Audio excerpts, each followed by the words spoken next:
minuta më parë për Shaqir Lutfien, i cili dyshohet për krime lufte në rajonin e Prizrenit. I njëjti kishte qenë inspektor, po ashtu edhe polic në stacionin policor në Prizren dhe tash me vendim të gjykatës themelore këtu në Prishtinë është dënuar për krime lufte me 10 vjet burg, duke i llogaritur normalisht edhe koha e kalimit në paraburgim. Ai erdhi këtu në gjykatën themelore dhe e mori vesh vet dënimin në seancën e hapur për media dhe për gjithë publikun që u zhvillua këtu në Pallatin e Drejtësisë.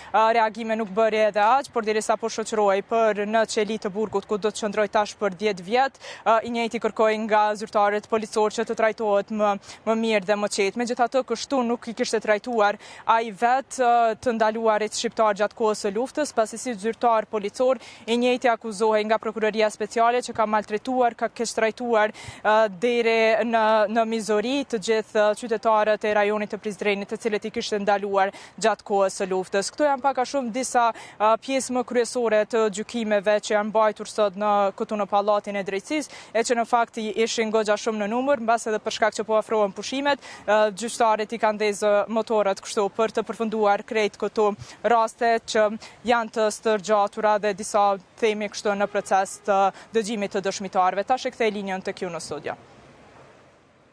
Po të shani, të faleminderit shumë.